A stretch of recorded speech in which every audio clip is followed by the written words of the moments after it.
அனைத்து பத்திரிகையாளர் நண்பர்கள் மற்றும் ஊடக நண்பர்கள் எல்லாத்துக்கும் என்னுடைய பணிவான வணக்கத்தை தெரிவிச்சுக்கிறேன். இனிய புத்தாண்டு நல்வாழ்த்துக்களையும் தெரிவிச்சுக்கிறேன். என்னை பொறுத்த வரைக்கும் ஒரு 15-20 வருஷம்தான் ஆன மாதிரி ஒரு ஃபீலிங் மனசுக்குள்ளே. ஆனால் 50 வருஷம் ஆகிப்போச்சு அப்படிங்கிறத நினச்சி பார்க்கவே முடியல. ஸோ இந்த வளர்ச்சிக்கு காரணமாக இருந்தது எல்லாம் ஆரம்ப காலத்துலேருந்து எனக்கு இதுக்கு ஊக்கம் கொடுத்துட்டு இருந்த ஊர்லேருந்து நண்பர்கள் ஊக்கம் கொடுத்தாங்க. நிறைய பேர் வீட்டில் எங்கள் அம்மா என்னை நம்பினாங்க, நான் வந்துடுவேன் சினிமாவில் அப்படின்னு சொல்லிட்டு. ஸோ அதுக்கப்புறம் இங்கே சென்னை வந்ததுக்கப்புறம் எனக்கு ரொம்ப நாள் போராட்டத்துக்கு அப்புறம் எங்கள் டைரக்டர்கிட்ட எனக்கு ஃபஸ்ட்டு வாய்ப்பு, ஃபஸ்ட்டு படம் 16 வயதில் அதில் வேலை பார்க்குறதுக்கான ஒரு வாய்ப்பு கிடைச்சிது. நேற்று கமல் சாரை மீட் பண்ணி பேசிட்டு இருக்கும்போது கூட சொன்னார், அந்த படம் ரிலீஸ் ஆகி ஒரு 1.5 வருஷம் 2 வருஷத்துக்குள்ளே எல்லாருமே அப்படி ஒரு மாற்றம். அதில் வேலை பார்த்தவங்க அத்தனை பேருமே அந்த மாதிரி ஒரு பெரிய ஒரு சூழலுக்கு வந்தாங்க. இது வேறு எந்த படத்தில் அப்படி அத்தனை பேர்த்துக்கு அப்படி ஒரு வாய்ப்பு, அப்படி ஒரு உயர்வு கிடச்சிருக்குன்னு சொல்ல முடியல அப்படின்னு சொல்லிட்டு இருந்தார். ஸோ அப்படி 16 வயதில் அதுதான் முதல் படமாக என் டைட்டில் வந்தது. அது வரைக்கும் நான் இந்த சான்ஸ் தேடும்போது கொஞ்சம் ஒரு ஆர்வ கோளாறில் ஒரிஜினல் பேர் வச்சுக்காம யாராவது கேட்டால் கொஞ்சம் வேறு மாதிரி பேர் இருக்கணும்னு சொல்லி பேர் என்னன்னு யாராவது கேட்டாங்கன்னா சான்ஸ் தேடிட்டு இருக்கும்போது கோவை ராஜா அப்படின்னு சொல்லி கார்டை தூக்கி விட்டு சொல்லிகிட்டு இருந்தேன். ரொம்ப நாள் அப்படி சொல்லிகிட்டு இருந்தேன். அப்புறம் 16 வயது டைமில் தான் டைட்டிலில் கார்டு போடும்போது அவர் பாலகுரு சார், ஐயோ ராஜன் என்ன இது என்சிஆர் பண்ண. அப்போ தான் யோசிச்சுட்டு சொன்னேன், இல்லை எங்கள் அம்மா எனக்கு வச்ச பேர் பாக்யராஜ். அந்த பாக்கியத்தை நான் இழக்க விரும்பலை. நானாக ராஜன் ரத்திட்டி ராஜன் என்ன சொல்லிக்கிட்டேன். அதனால் அந்த பாக்யராஜுங்கிறதே போடுங்க அப்படின்னு சொன்னேன். அப்புறம் தான் கே பாக்யராஜ்னு போட்டார். எங்கள் டைரக்டருக்கு ஒன்றும் ஷாக் ஆகிட்டார். ஐயோ எவன் என் புதுசாக இருந்த கே பாக்யராஜ்னு வந்திருக்கு, இல்லைங்க நம்ம ராஜன் தான் அப்படின்னு சொன்னதுக்கப்புறம் தான் அப்படியே ஐயா உன் பேர் அதுதானா அப்படின்னாங்க. ஸோ அந்த அம்மா வச்ச அந்த பாக்கியத்தை இழந்துடக்கூடாதுன்னு அந்த பேர் கொடுத்தேன். அதுக்கப்புறமா அந்த பேர் இன்றைக்கி வரைக்கும் எனக்கு மரியாதை உங்களால் பத்திரிக்கை நண்பர்கள் நீங்கள் எல்லோரும் நான் அசிஸ்டன்ட் டைரக்டராக இருக்கும்போது என்ன அடையாளம் தெரிஞ்சுக்கிட்டு அப்போவே என்னை எல்லாருமே நிறையா என்னை பற்றி சின்ன சின்ன செய்திகள் அது இதெல்லாம் போட்டு எங்கள் டைரக்டர் எப்படி பிரபலமாகிட்டு இருந்தாரோ அப்போவே கூடவே அவர் கூட அசிஸ்டண்ட் ஒரு பையன் இருக்கான் பாக்யராஜன். அந்த பையன் கொஞ்சம் சீக்கிரமாக நல்லா வருவான் அப்படிங்கிற மாதிரி எல்லோரும் கவனிக்கிற அளவுக்கு இருந்தது. எங்கள் டைரக்டரே கூட கிழக்கே போகும் ரயில் படத்துலேயே ஒரு நாள் ஷூட்டிங் முடிச்சுட்டு சாயங்காலம் எல்லாம் பேக்கப் ஆகிற நேரத்தில் வண்டிக்காக ஏதோ வெயிட் பண்ணிருக்கும் போது அவர் அப்போவே எல்லாத்தையும் வச்சுட்டு சொன்னார், எனக்கு அப்புறம் என் பேர் எடுத்து கொடுக்குற அளவுக்கு எனக்கு ஒரு மரியாதை கொடுக்குற அளவுக்கு வர்றது ராஜன் தான் வரப்போகிறான் அப்படின்னு. ஏன்னா அவர் கடைசி வரைக்கும் ராஜன்னே தான் கூப்பிட்டுருந்தார். இப்பவும் டக்குன்னு பாக்யராஜுங்கிறது எங்கேயாவது ஃபங்க்ஷன் வந்தால் தான் வரும். அப்படி அவர் ரயிலில் போய் சொன்னார். அதுக்கப்புறம் ஒவ்வொரு படத்துலையும் கொஞ்சம் கொஞ்சமாக அசிஸ்டன்ட் டைரக்டரு, அப்புறம் டைலாக் ரைட்டர், அதுக்கப்புறம் ஸ்டோரி ரைட்டர்னு அதுக்கப்புறமா ஹீரோவாக நடிச்சது. எனக்கு கிழக்கே போகும் ரயிலப்போ அந்த சுதாகர் கரும்புள்ளி செம்புள்ளி குத்தி கழுதியில் உட்கார வச்சுருவாங்க பனிஷ்மெண்ட்டு வில்லேஜில். அந்த கழுதி இழுத்துட்டு வர்றதுக்காக அந்த ஊரில் யாரோ ஒருத்தர் கூப்பிட்டா, யாரை கூப்பிட்டு இழுத்தாலும் அந்த கழுதி இழுக்கும்போது அவன் கேமரா ஓடுதான் கேமராவே பார்த்துக்கிட்டு இருந்தான். டைரக்டர் திட்டிக்கிட்டே இருந்தார். வேறு வழி இல்லாமல் அப்புறம் நான் அது வேஸ்ட் எடுத்து கட்டிட்டு ஒரு டவல் ஒன்று போட்டுக்கிட்டு நான் வந்து அந்த கழுதையை பிடிச்சி இழுத்துட்டு வர மாதிரி நான் இழுத்தேன். அப்போ தான் வந்து சரி அசிஸ்டன்ட் டைரக்டருங்கிறனால லட்சுமி வந்தனவங்கெல்லாம் ஸ்டில் எடுத்து இது பண்ணாங்க. கோயம்புத்தூர் நான் போய் அந்த படம் ரிலீஸுக்கு போனப்போ பார்த்தா எங்கே பார்த்தாலும் நான் கழுதியை பிடிச்சி நிற்கிற மாதிரி போஸ்ட் போட்டாங்க.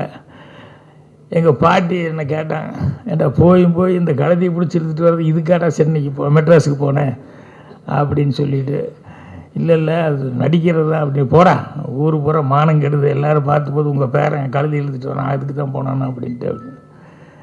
அப்போ எங்கள் அம்மா வந்து ஒரு வார்த்தை சொன்னாங்க, ஏன்னா அது சுதாகர் பையன் செஞ்ச கேரக்டரு ஏன் அந்த மாதிரி நீ செய்யக்கூடாதா அப்படின்னு மாதிரி அம்மா கேட்டாங்க.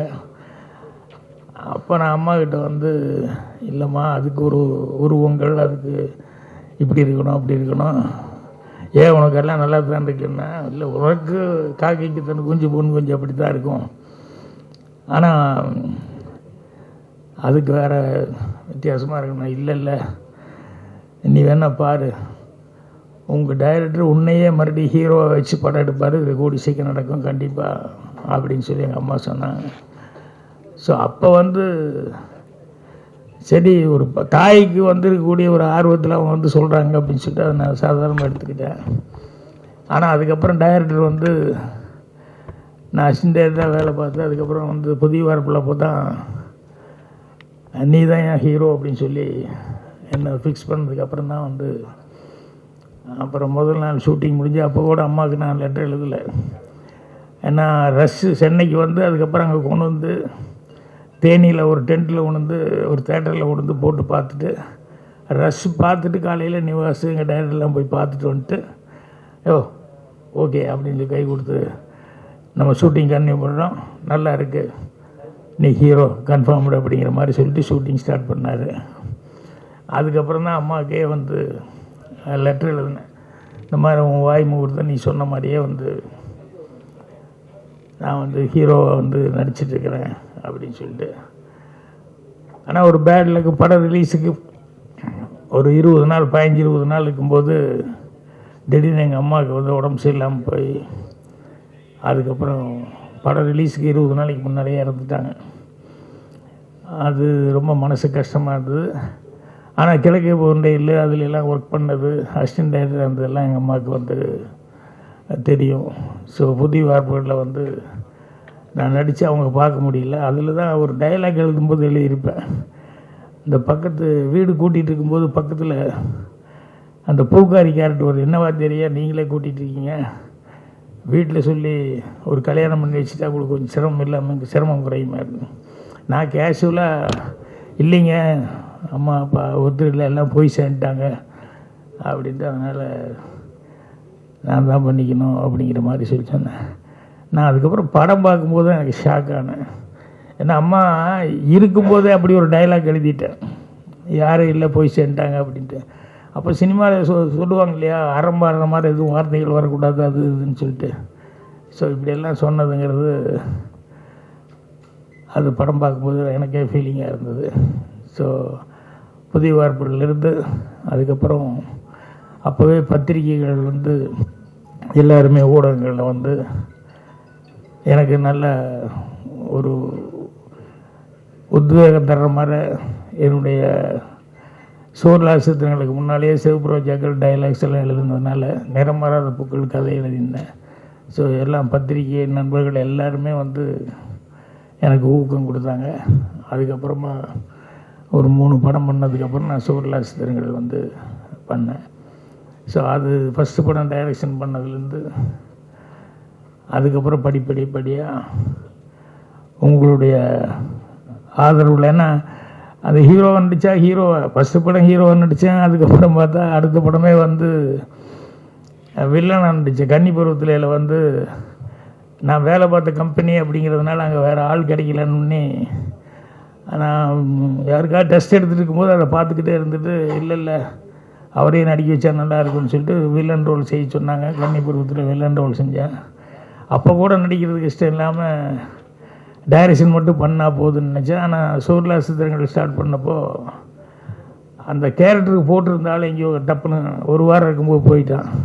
அவனுக்கு தான் நன்றி சொல்லணும். ஏன்னா அவன் போனதுனால தான் நான் வந்து மறுபடியும் மேக்கப் போட்டு டைரக்ஷன் பண்ணேன். அதுலேருந்து அப்புறம் ப்ரொடியூசர் இல்லை நீயே பண்ணு அப்படின்னு சொல்லிட்டாங்க.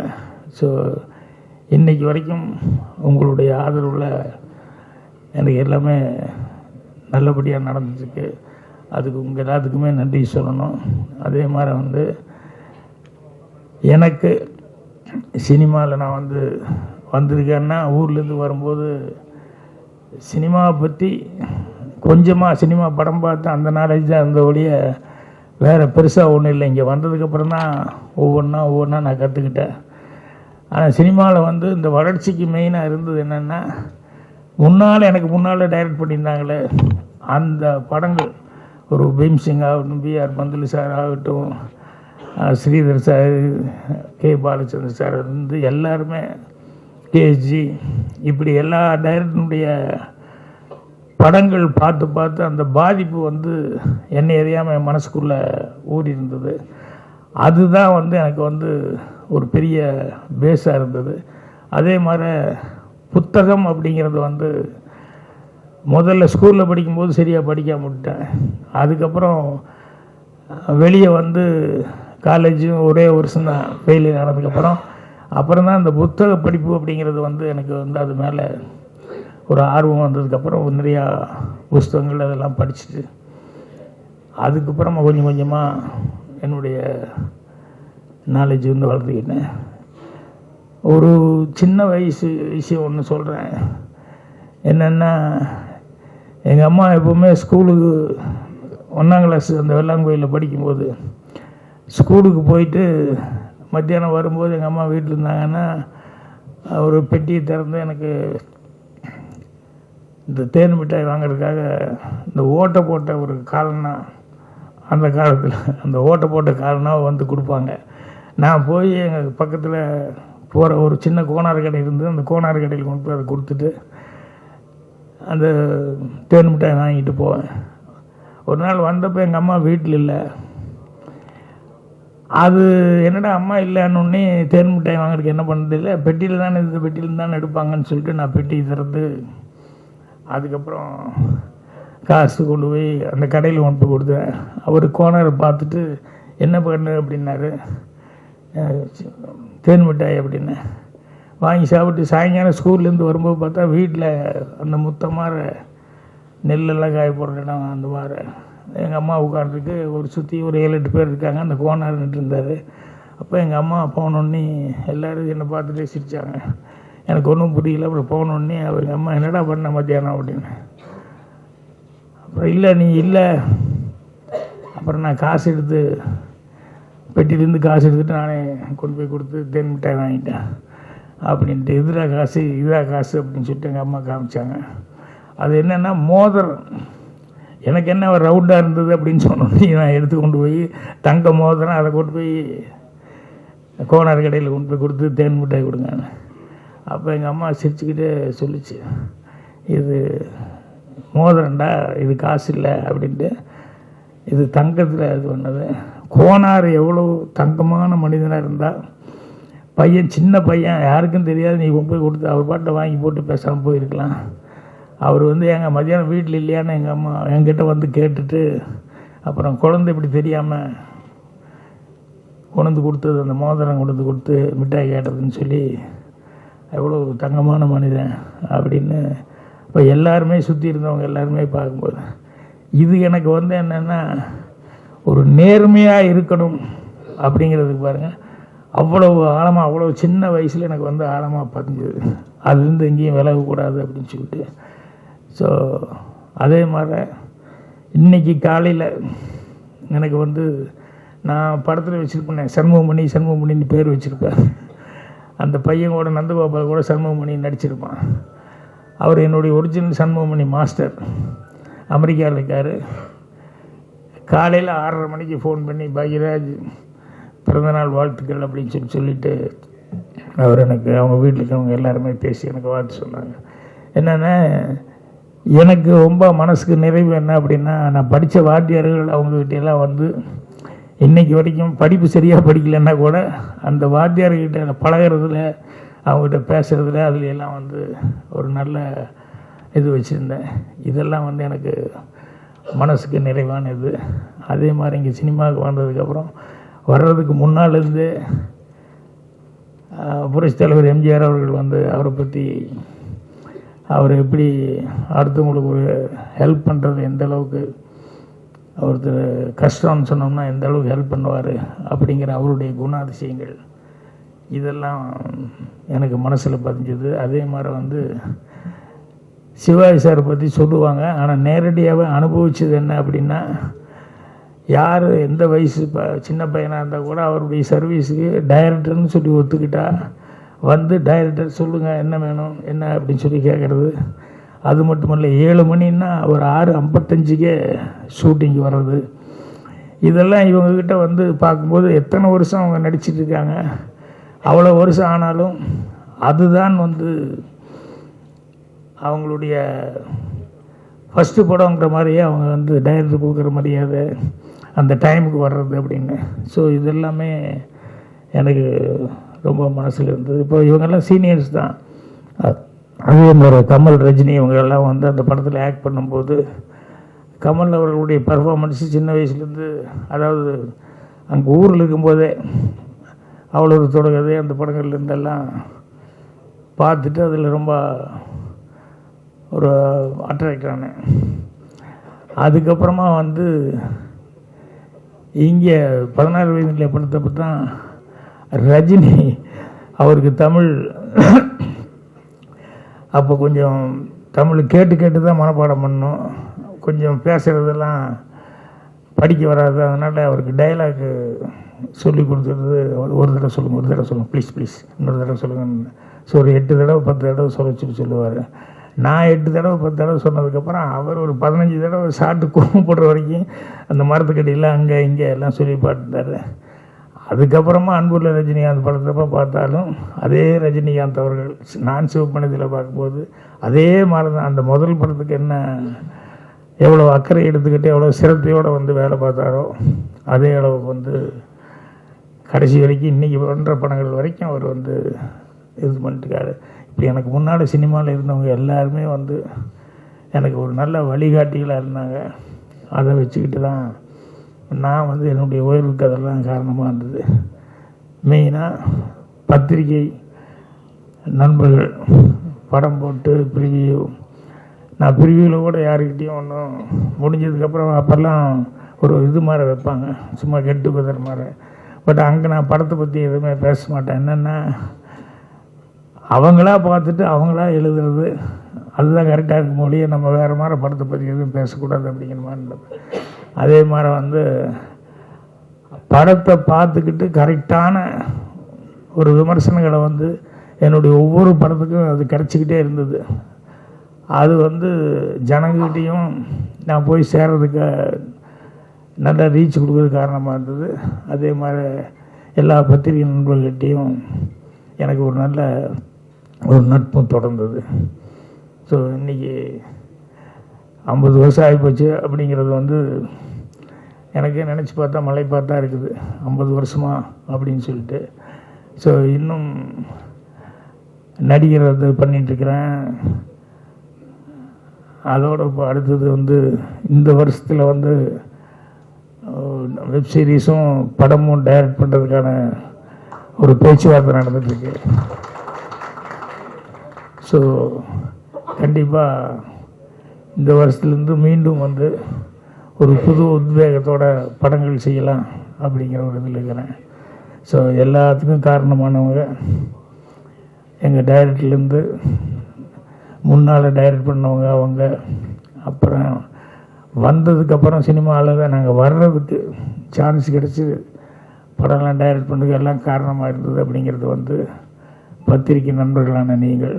ஸோ உங்களுடைய இது எங்கள் டைரக்டருக்கு எப்படி ஃபஸ்ட்டு படத்தில் 16 வயது கொடுக்கும்போது எல்லாத்தினுடைய விமர்சனங்கள் எந்த அளவுக்கு இருந்தது அப்படின்னு சொல்லிட்டு. ஏன்னா அப்போல்லாம் வந்து இந்த விமர்சனம் வந்து ஜனங்க நிறைய வந்து விமர்சனம் பார்த்துக்கிட்டு தான் படம் பார்க்கணுங்கிற மாதிரி நிறையா எதில் என்ன விமர்சனம் வருது அப்படின்னு சொல்லிட்டு அப்படி இது பண்ணிட்டுருப்பாங்க.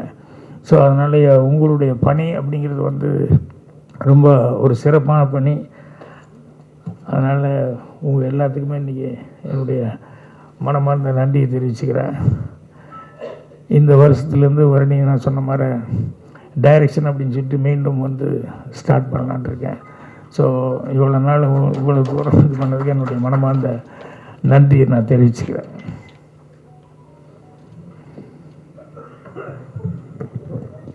Thank you so much sir. இந்த வீடியோ உங்களுக்கு பிடிச்சிருந்தா ஓப்பன் மைக் சேனலுக்கு லைக் பண்ணுங்க, ஷேர் பண்ணுங்க, கமெண்ட் பண்ணுங்க, சப்ஸ்கிரைப் பண்ணுங்க, பெல் பட்டன் மறக்காம அமுக்கிருங்க.